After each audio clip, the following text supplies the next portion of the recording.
Hello, friends. Thank you for being on the show. Thank you for being on and watching Heart to Heart with Saima. Purpose of the show and the message is very simple. It's short and simple. It's just to let our words impact other people, ordinary people doing extraordinary things. Um, and I just wanted to read something to you before I introduce my guest today. Um, the only time you should ever look back is to see how far you have come.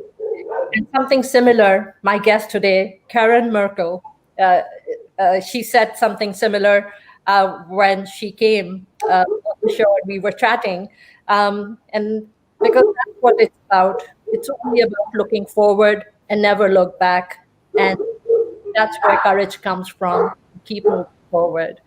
So here, without wasting any more time, I bring Karen on the show. And Karen, I'm going to let you introduce yourself. Well, first of all, thank you, Saima, for having me here. I am so beyond honored and blessed for this opportunity. For those who don't know who I am a positivity and empowerment coach. I specifically focus on confidence, and we can talk a little bit more about how I got to that point as we talk more today. But I also do some writing on the side, so I've worked with people occasionally to help them with their resumes. I do poetry, just kind of.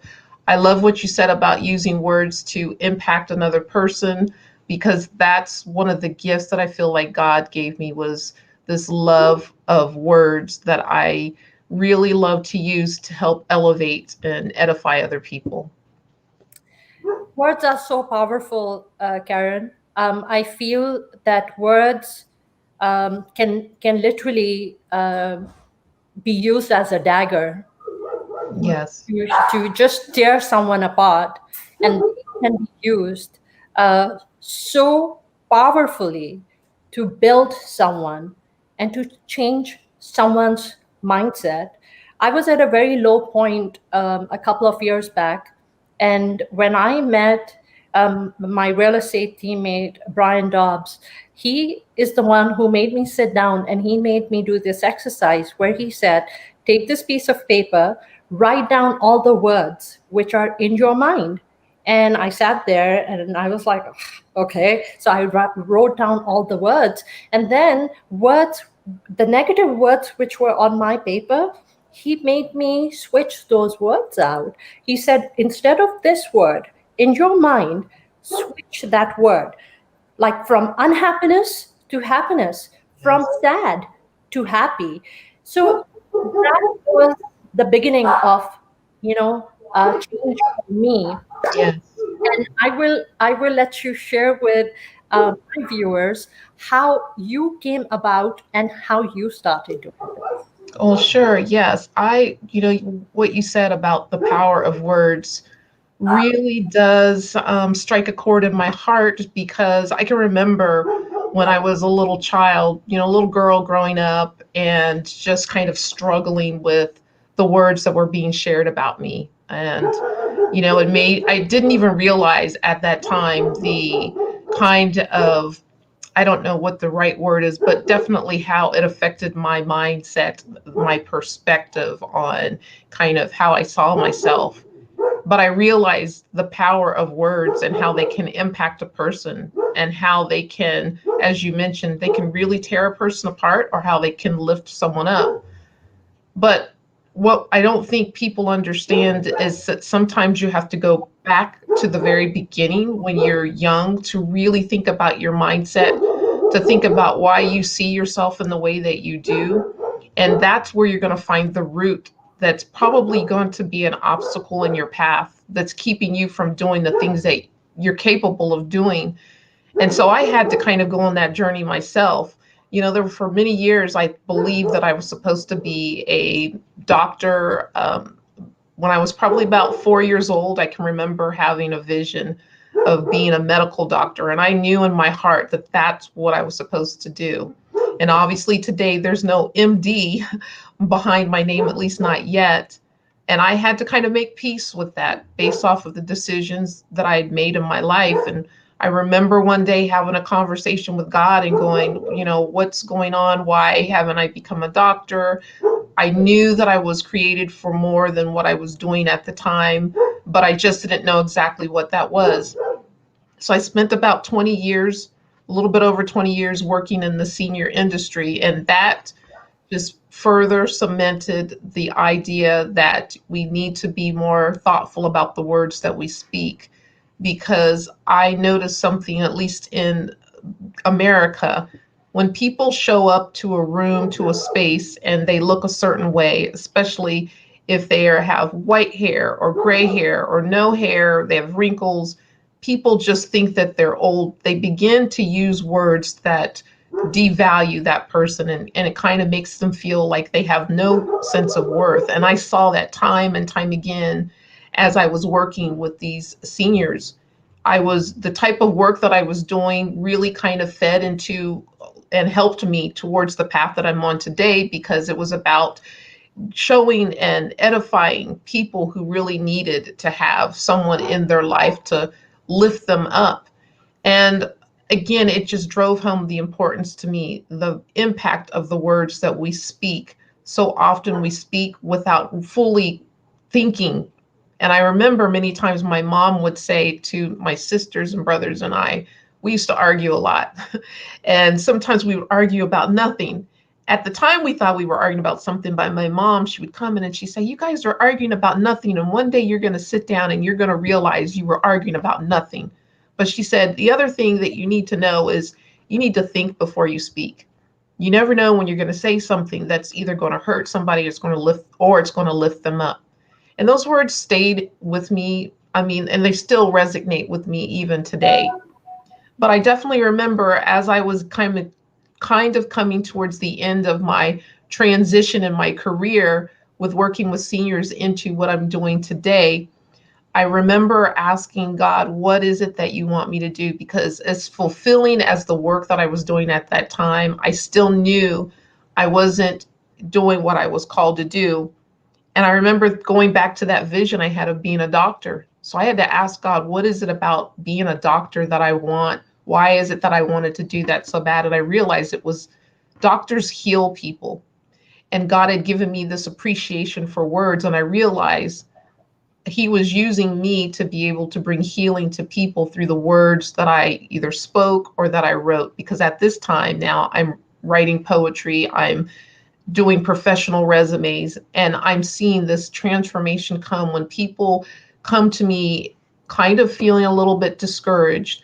And then I'm sharing some insights on who I see either sitting before me, or I'm talking to them on the phone, or maybe on a video call.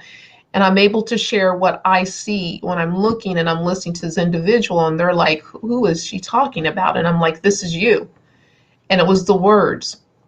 And so again, I'm transitioning out of working with seniors after I had a job where I got fired. And that really just kind of put me in a tailspin. I was just like, okay, God, I thought I was supposed to be going in this one direction, but that's not it. Where am I supposed to go? Never fully understanding and realizing that I still had some obstacles in my path towards where I needed to be. And those obstacles had to do with my confidence. For years, I had people who always said, Karen, you are so good at this, you're so great at that. And I knew that I had the ability, head knowledge, but in my heart, I didn't have the heart knowledge to understand that I could do those things that I felt like God had gifted me the ability, but I didn't fully know it all the way until one day somebody told me, if God takes you to it, he'll take you through it. That's one. And then number two, once you know whose you are, you know who you are. And I am a person I'm a Christian. I have a strong faith. And I kind of felt a little bit like self condemnation when I was reflecting on when you know whose you are, you know who you are, because I knew all along that I was a daughter of God. But here again, Saima, it was head and not in my heart. And when I finally was able to know that in my heart of hearts, that I was a precious daughter of God and that God does not make junk, that everything about me, reflecting on all the different things that people had spoken to me, sometimes out of, um, sometimes not out of kindness. I mean, as a child, I experienced racism. I was in a toxic relationship that really further damaged my self esteem. And then I myself, played a role in keeping myself down. And when I began to fully understand that, and the two came together, head and heart, and I knew who I was, it was just like somebody flipped the switch, and I was just like, okay, let's go. I told somebody recently, they were saying, Karen, I don't know, in the last kind of, for sure during this pandemic, because I'm rebranding, they said, man, there's just something different about how you show up now. And I said, yeah, you guys need to watch out because the sleeping giant is awake. I love that. The sleeping giant is awake, and I'm like totally on fire. And I can feel it. Right before we started, and I told Yes. you, I'm just feeling this energy, and irrespective of the dogs barking in the background, yours barking, mine responding, having an interaction right in the middle of our live, Yeah. right? It's just such powerful energy, the energy of intention, the energy of kindness, the energy of wanting to give, and I Yes. think also the energy of words, and Yes. it all transcends from right within you and across, and that's what we hope to do through the platform. We hope to build people, and this is not, this doesn't have anything to do with gender, because they are broken people, regardless of gender. This doesn't have to do with religion, because I always say that no matter what your faith, just answer one question: is your God and my God different? Just because our religions are different. That's And you right. know what? The creator of the world, no matter you call it energy, world, God, it's still the same, Ye- right? The Yes. blood is the same, everything is the same. But I guess we all need our different framework to kind of follow, to give us guidance, because at the end of the day, the goal is the same, which is spirituality, the end result, because that's what you need to keep you grounded, to pick you up when you are fallen, to put your Yes. pieces together when you're broken.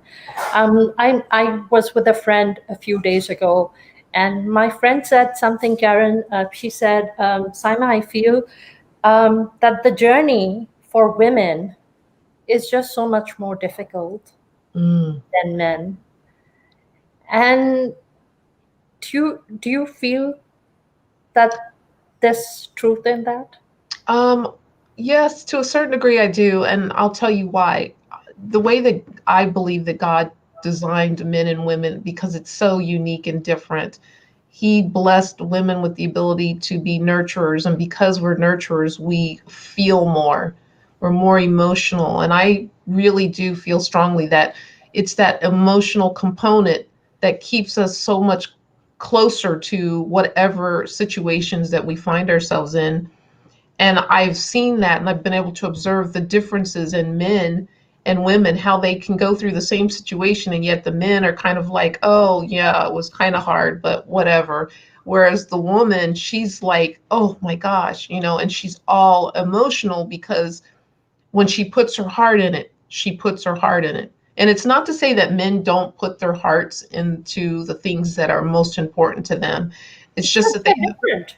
Yes, it is a They're different different. way. It is a different way of expression, and I think it's that emotional component that helps us to be the wonderful nurturers, the loving, doting, mothers that sometimes we almost smother our children because we want to love on them so much. And again, it's not to take away from the love that our fathers have. It's just in a different way. They're more practical, more straightforward. Women, we are poised and positioned to, as you and I were talking earlier about multitasking.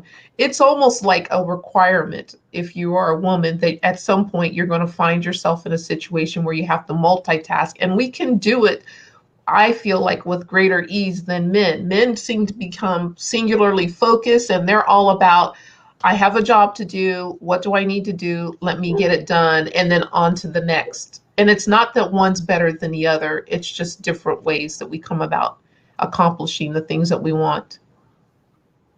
I know it's different journeys. I believe men and women. For myself, and this is only for me. I don't compare myself to men. I feel that what do I want to do in Mhm. this world, and if that's what I want to do, I'm not looking left or right. Yes. Not comparing myself. Forget men. I'm not even looking at other women. I'm just looking at, hey, that's my destination. How am I going to get there? What do I need to do to get there?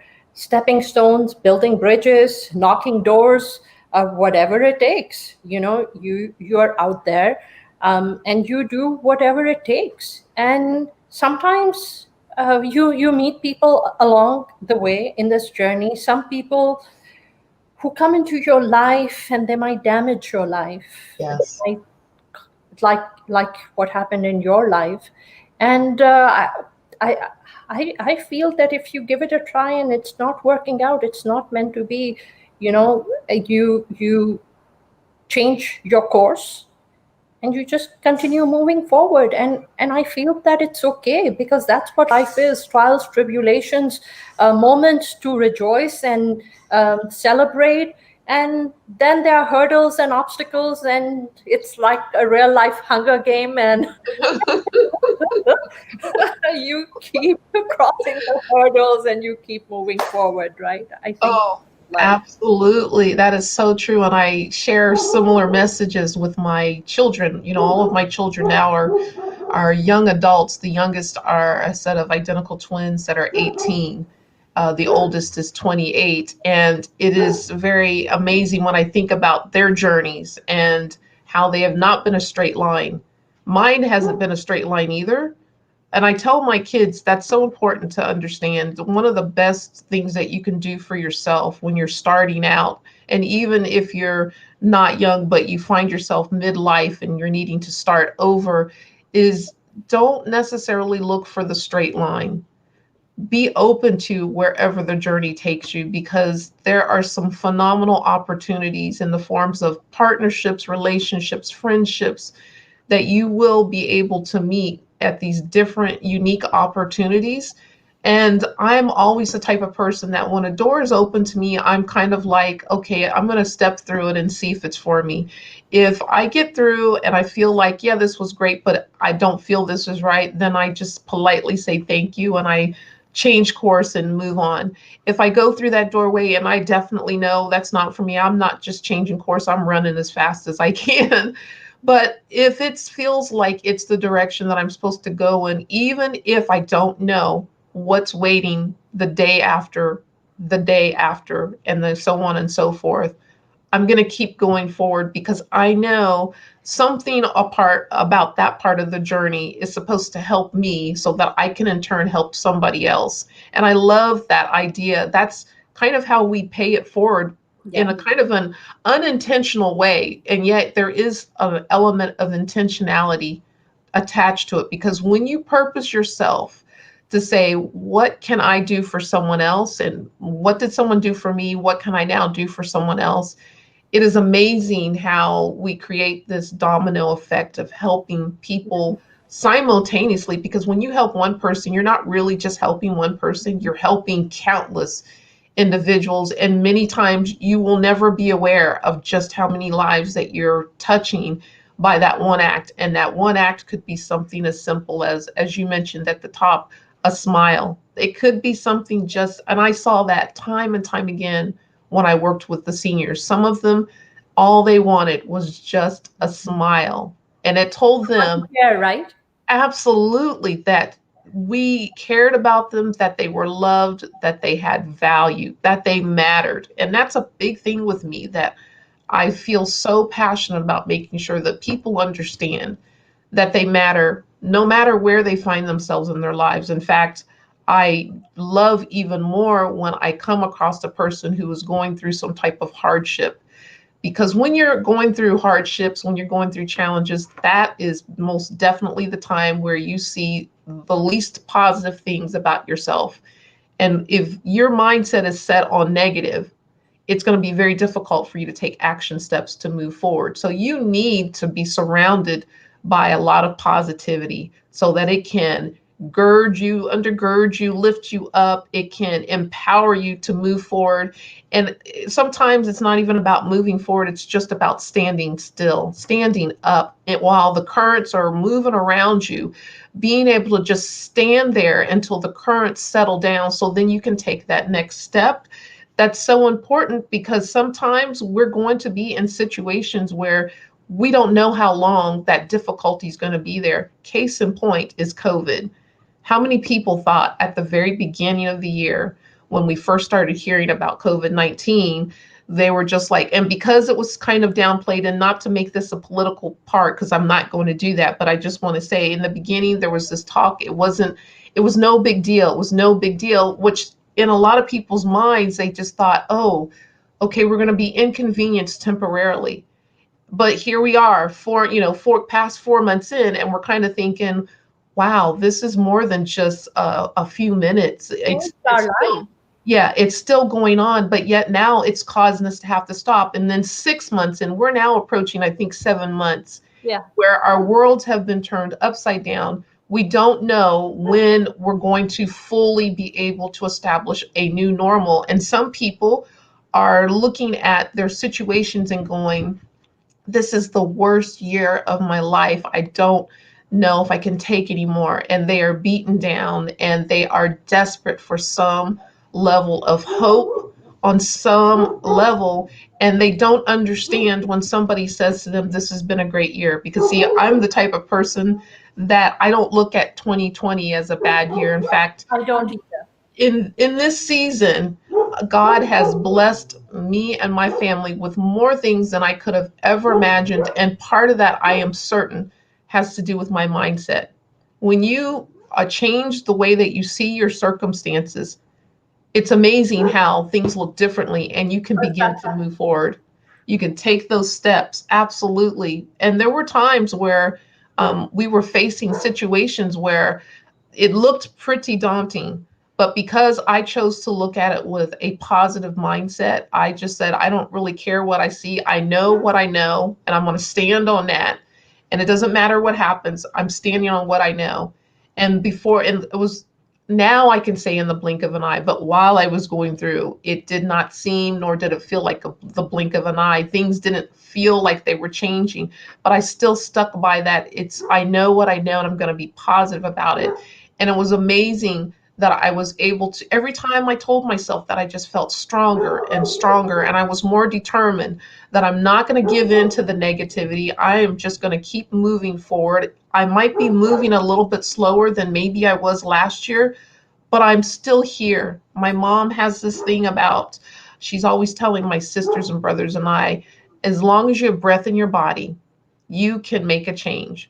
And so when it feels like the walls are closing in on you and it feels like you can't make it, and you can't go here and you can't do that, change the way that you see your situation. Instead of looking at the negative, think about what you can do.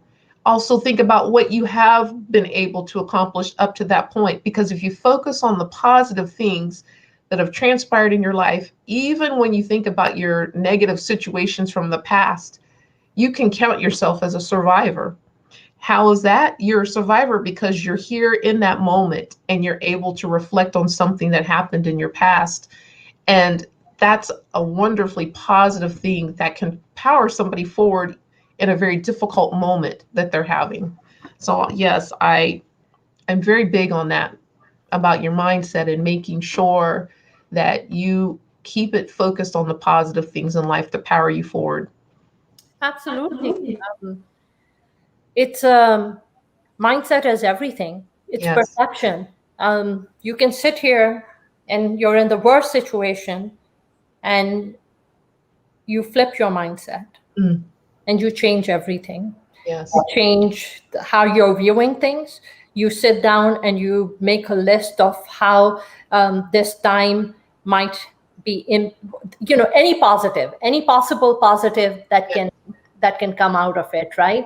Right. Smallest things like the time that you might be able to spend with your family, which previously you were constantly multitasking and running and working, and you did not have time to do that, or versus, so whatever good you can find in a situation,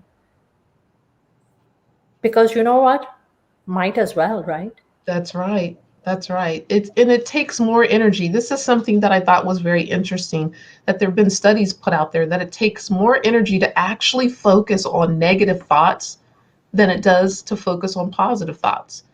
And I thought that was really interesting because usually, whenever a situation happens, most people, I think human nature is to go to the negative instead of the positive. But really, when you think about it, it's actually easier to just think of something positive and then stay focused on that positive thing. And sometimes people might call you crazy if you start operating that way, where no matter what's going on, you're always looking for the positive to that situation, even before you can see it. People might sometimes call you a little bit crazy, but then when they stand back and watch how things are just positive things are constantly happening in your life, they're kind of going, there must be something to the way that they go through life, because I mean, I know their situation, but I don't know how that happened. I personally say that myself. I've got some things that happened this summer that honestly, Saima, I don't know how they happened, but I know that part of it was because I had a positive mindset. Just wonderful things happened just out of the blue, randomly for me. And that is a testament to never giving up and always looking forward and always just standing strong. I've been through many, many difficult situations in my life. And some of them I pray that I never have to endure again. But I'm thankful for having gone through those situations at least one time, because it's strengthened me and it's played a role into helping me become the individual that I am. And it's shown me really that there's nothing that I can't handle. Now, again, I'm a person of deep faith. And for me, I know that God is my source of my strength. And during those moments where I feel like I just can't, I really, I press in and I go, okay, Lord, you're going to have to help me. If this is the area that you want me to move in, if this is the area you want me to operate in, you want me to move forward, you're going to have to do something, because I've done all that I can do, and I'm going to give this to you. I'm not going to take on this burden anymore. I'm not going to allow myself to worry about it anymore, because this is beyond my control. And I think that that is really key in terms of helping people who have trouble with staying positive in difficult situations, is recognizing when you've done everything that you can humanly can, it's time to let it go and just release it to the atmosphere and just say, okay, I'm done. Because sometimes we interfere with our breakthroughs by trying to do all these different things. We're trying to jockey here, there. We're trying to connect with, yes, holding on tight, trying to grab hold of different people, connect with people, be in certain places.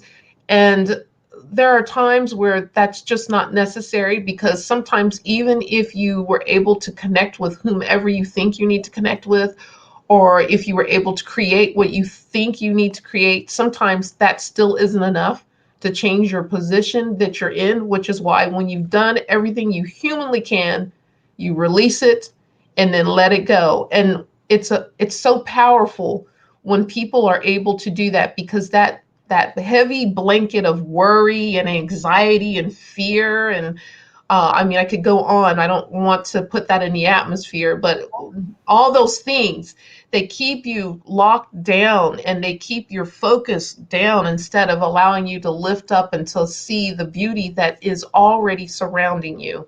And so, yeah, definitely. Release it. Yes, You leave it on the on the universe, yes, for the universe. You shift the responsibility. You're yeah, like, here, universe, go yes, fix it. yes, I've done my best. I just can't do anymore. So yes. fix it, and you let it go, right? That's right. That's right. And it comes back to you. That's absolutely right. Another thing that I've learned in this process that I don't think that people do as often as they should, and I really feel like women are really guilty of this because of that nurturing component, is guilt and not offering ourselves enough grace. I was thinking about this the other day too, how easy it is for me to offer grace to pretty much everyone in the world, no matter who they are, except for me. And I just had to chide myself over that. I said, Karen, that's so, you've got to stop that because, I'm not perfect.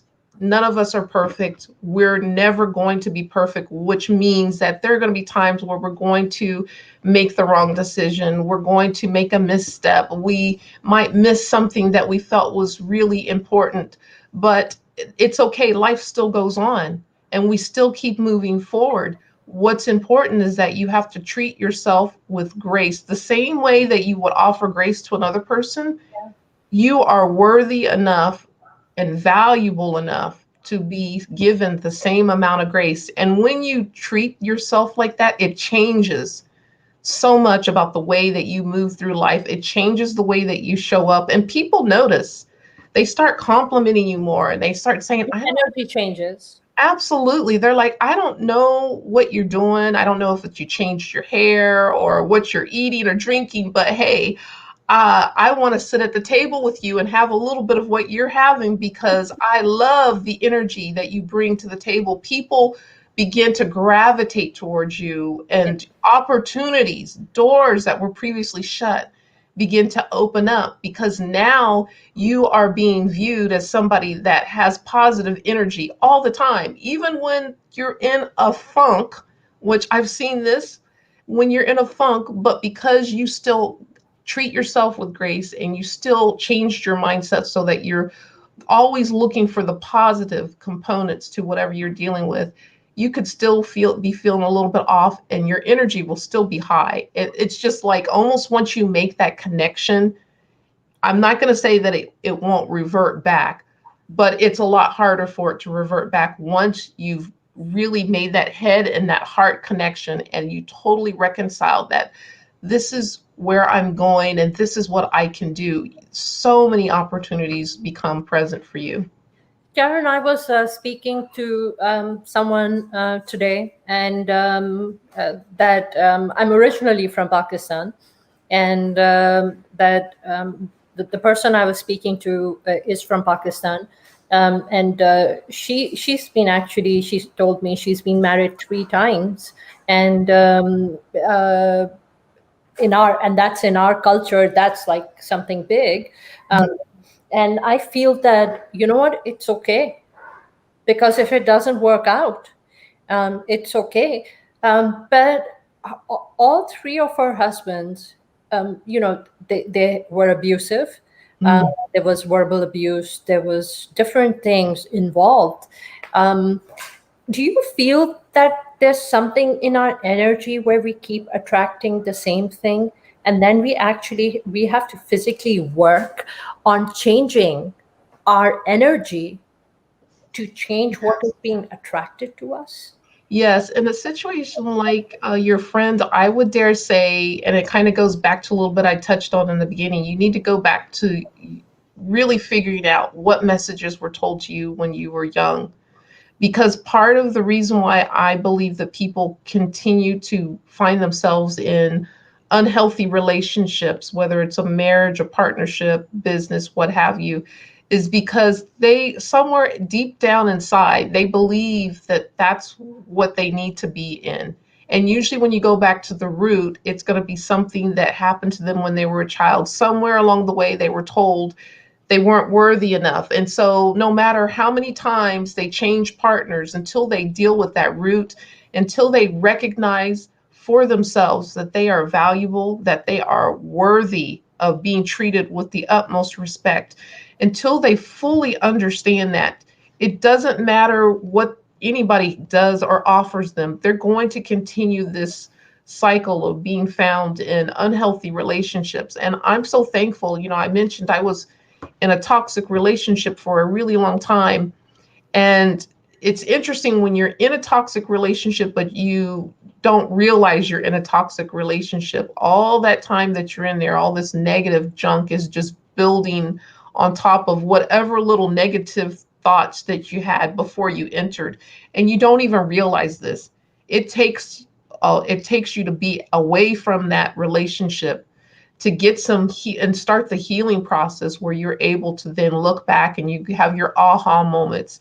But really understanding that in order to get full healing is you have to deal with the root, because until you deal with the root, you're going to end up back in another toxic relationship. And I told myself when I got divorced, I was not going to ever get divorced again. I was either going to remain unmarried, or if I got married again, it was till death do us part. And I was like, my future husband, he's going to know I mean that.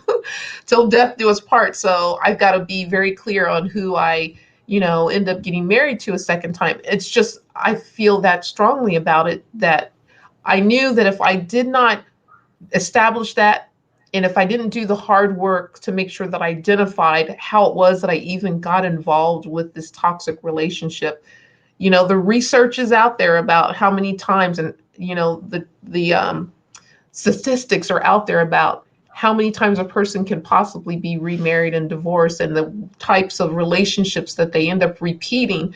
And that's largely because if you're not dealing with the root problem, you're just changing the game players. That's all you're doing. How do you figure out what the root problem is in your life? Oh goodness, that took a lot of work. I mean, I went through counseling. I've had coaching along the way, but a lot of counseling and some self work that I had to do. And it really came down to um, getting to the place where I was sick and tired of being sick and tired of just certain things about how I saw myself. I had to really get tired. It requires a person to really become self aware, and most of us don't want to do that hard work, because if we really get quiet and we really sit down and we, like the exercise that your partner gave you, sit down and write down how you see yourself. And I mean, really honestly, because I've had clients, people that I've worked with, I've had them go through this exercise. And sometimes people will say certain things that still sound nice, but their behavior does not align with the words that they're saying. So I know they're not being completely honest. And again, for a person to really get to the root, you have to be willing to do the hard work, which means it's going to be uncomfortable. If you're going to be totally honest with yourself about how you see yourself, you're going to have to say, okay, and let the negative stuff, the negative thoughts come to the forefront, because until you allow them to come to the forefront where you can call them out, they're going to stay in the background all day long, and they're just going to be taunting you left and right. And sometimes you won't even be aware that they're taunting you. You've got to really look at yourself. And it's okay if I'm not suggesting that everybody that struggles with confidence just is filled with a lot of negative thoughts, because that's certainly not true. But there is some root that's probably tied to something in their childhood, something that someone did to them. It could be some type of an abuse or comparison. It could have happened in their adult life at work, where they were constantly being compared to a certain, a certain colleague. And after a while, it just really wore you down and made you stop believing in your own ability. But you have to identify that root. How And do you if you've lost your self-worth, mhm, how do you rebuild? Because you are the one who's going to who defines how someone else treats you, because you're the one who sets your boundaries. yes, And yes, once you set your boundaries, you have your threshold, and you know that, hey, this person is not going to cross this threshold, and you're Yes. like, hey, you know what, you cannot speak to me like that, so just don't do this ever again, Yes. right? Because you Right. defined your boundaries that no one else can cross. That's But right. lost your self-worth, how do you rebuild yourself? Yeah, that it is a challenge in the beginning, but you have, like I said, you have to get to this place where you get sick and tired of being sick and tired. That's the only way that somebody really is going to be ready to make that change. And part of that change is making sure that you even change the way that you yourself see yourself. Before you make it to whatever level that you're trying to climb to, you have to still acknowledge that, hey, and this kind of goes back to the type of people that I love really working with, the ones who are deep down in the valley, because a lot of those people in the valley, that's exactly where they're at. They don't feel, they've lost all self-confidence, they've lost all self-worth, they're struggling everywhere they turn. It's just like nothing is working for them. But they are the ones ultimately that have to make that conscious decision that I'm tired of seeing myself as being a failure. I'm tired of seeing myself as not being able to do something more. And they have to start believing in themselves. But part of how you start believing in yourself is looking back at your accomplishments. And it doesn't mean you have to have these big, grandiose accomplishments. It could be something as small as, parents, you're a parent. That is an accomplishment in and of itself. I mean, because we know not everybody will be a parent. That's just plain and simple.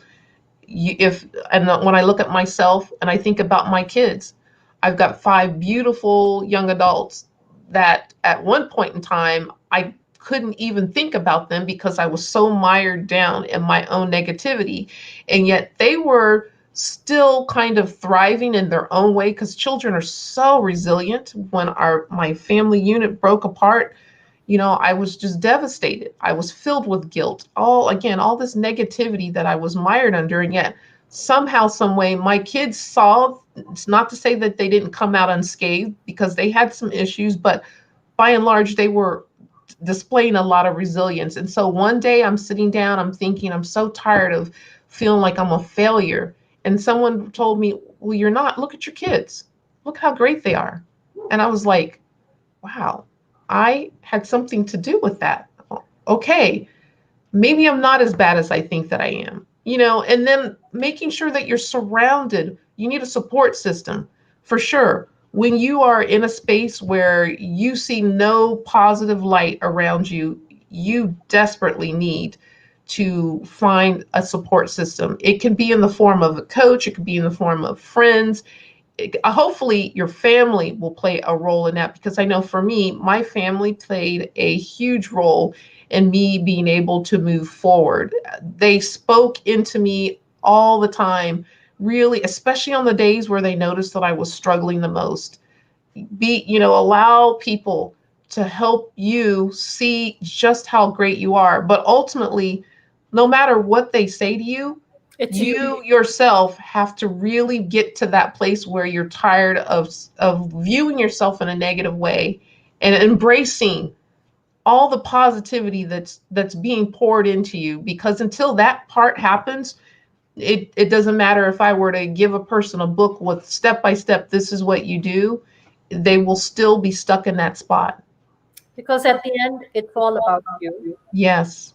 You hold the key to changing your life. Yes. You hold the key to bringing any change.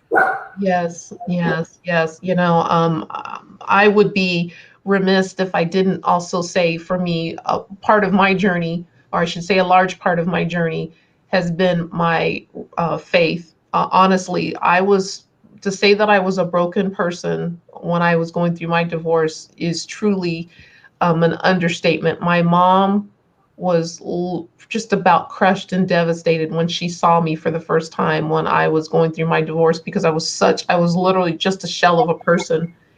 And she remembered, that I was a strong individual before I'd gotten involved in this relationship and all this. But I was a shell of a person at that point. And had it not been for my faith, I don't know if I would honestly be here today because I was that broken of an individual. And so I share that part just for people. If you have some type of faith, I would encourage you to really, draw into it. For me, it's God. That is my guiding light. He is the one that I am centered in. And I know that no matter what happens in my life, that I'm always safe and protected by him, that he has my back no matter what. And one of the best things about God is that even when I don't see any good in myself, God sees me just as if I were perfect. And that's really something when you know that you can show up and be any kind of way. You can be really a hot mess, as my mom sometimes says. And I like to refer to my mom a lot, but you could be a hot mess of a person, and at least, for me and with God, he will still love you all the same as if you are just the perfect individual. So make sure that you draw into your faith, that your faith, whatever it is, it's so important in being able to serve as an anchor to kind of help support you, especially if you don't have family, especially if you're in a space where you don't have a lot of close friends. Because I know there have been different points when I was suffering at the lowest of my self confidence that I had no friends. I mean, the relationship that I was in was very controlling, manipulative, to the place where I had no friends. I wasn't really allowed to talk to anybody outside of the family unit. And that's very lonely. It's a very difficult spot to be in when you are a mother of several children and you're with the children all day and you need somebody to just talk to, but you don't have anyone. Um, it can be also very demoralizing when you find yourself, because you're an adult, you shouldn't have another adult telling you who you can and cannot talk to. And so it was my faith, though, that kept me going in those darkest of days. And my family helped to kind of pull me out. But I got to that place where I finally said, enough is enough. Karen, you are not that person anymore. And even when you were in that spot, you still weren't as bad as you told yourself that you were. And that's the other key. The thoughts that we share and speak to ourselves, the negative thoughts, 9 times out of 10 are not even true, and yet we walk and go through life as if though that is the gospel, right? I'm a failure. How many times have you encountered somebody that said, I'm a failure? I was speaking to a client not too long ago, and they said, Karen, I can't do anything right. And I thought, well, that's weird because we're on this call, so you must have done something right. And I reminded them of that, and they said, huh, oh, well, okay, that's one thing. And I said, well, that's something to celebrate. You celebrate the small things. And when you add up all the small things, then you have a big thing. And when you see all the big things, because they will build up and add up over time, all of a sudden you're looking at yourself and you're going, huh, I'm actually not that bad. I actually do look good. I am smart. I can do this. And again, changing your Building mindset. block, right? Yes, Building building block. blocks. You just keep building. Absolutely. You might keep coming down, you go up, you come down, you keep going up until you reach that point where you are worthy, and you're Yes. worthy of every amazing thing in the world. Karen, I feel very strongly that you yourself have to feel fulfillment within, Yes. because once you do that, only then are you in a position to give that goodness and spread that goodness. Because when you don't have anything within you, Yes. you don't have anything to give. Yes. Yes. Yes. Oh, you have So said, you come first. yes. Yes. I was just telling of someone the other day the importance of self-care. See, when you are lacking in self-confidence, a lot of times you are the last person that gets any type of care on any level, pretty much. And it's so important because, especially as mothers or business women, business leaders, whomever you are, if you are in charge of anything, you need to be making sure that you take care of yourself. And it doesn't mean being selfish and hogging all your time to yourself all the time. It just means making sure that you do what you need to do to keep your mental health, healthy. Do what you need to do to keep your emotional health healthy. I journal, right? And I think that I tell people all the time, I sing the praises of journaling. I think it's so powerful because some people don't like talking to other individuals, but they need to get that garbage out. And so I always tell people journal. Your journals don't have to be novels, number one. They can if you want, but they don't have to be, and you don't have to share them with anyone. And that's the great thing about journaling is you don't have to, you can say whatever you want and not worry about there being blowback. Your journal's not going to speak back to you, so you can write what you want, but taking care of yourself so that you can take care of, just like you said, so that you can be there to take care of those around you. It's hard to give when you're empty, when you have nothing. And a lot of people don't understand this. And I have a women empowerment group called the Women of Noor on Facebook. Hmm. I do have a very strong stance in my group, um, and I keep saying, and which a lot of people don't understand when I say this, that you have to take care of yourself Yes. first. They Yes. think taking care of yourself first means being selfish and Hmm. just your life being about you. And Hmm. they're far away from understanding what I'm trying to say, because it means that when you put yourself first and Yes. your own glass is full, Yes. only then you're able to pour that water out and share and spread it Yes. with positivity amongst everyone around you.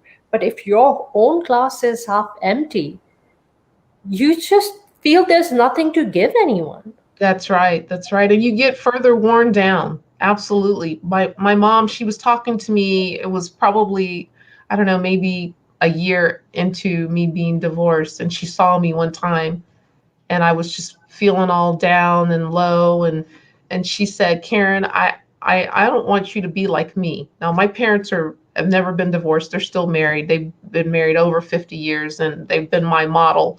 Um, but anyways, at this point she said, don't be like me. And I was kind of like, what are you talking about? Because again, they're still married. And she said, Karen, I spent a good portion of my adult life feeling a little bit of resentment about, not putting myself first. And I see you walking down that same path that I was on. And I don't want you to be like me. So learn how to take care of yourself first so that you can continue to be there to take care of your children. She said, because what do you think is going to happen to the people that are dependent upon you the most? Right now, it's your children. What do you think is going to happen to them if something happens to you and you're not here anymore or you can't take care of them? And I said, well, I don't know. I mean, I would like to think that you guys would be here, but that wasn't the point she was trying to make. She was trying to get me to understand it was Make time for important for yourself. me to take time for me, Karen, to work on Yeah. making sure Karen is healthy so that she can continue to be there for her kids. And that really helped me so much. Right? Mentally, Yes, physically, yes, emotionally, self yes, care, whether it's you go out and get your nails done, and it yes, for that 1 hour, it just makes you feel like on top of the world, right? yes, Whatever it is, small, big, yes. self care is so imperative for our growth, for our nurturing, because the more you feel fulfilled, the Mhm. more you're going to give out there. That's right. That's right. I can remember the first time that I took some time for myself, and that was very difficult. All I did was just literally get in my car and leave the house for just a few minutes. And it was the most difficult yet most liberating experience that I had being able to leave for a few minutes without having children, without worrying about anyone. And it was just for me. And I ended up driving to the beach. And it was so cathartic and so wonderful. And I was so glad that my mom pushed me to do that.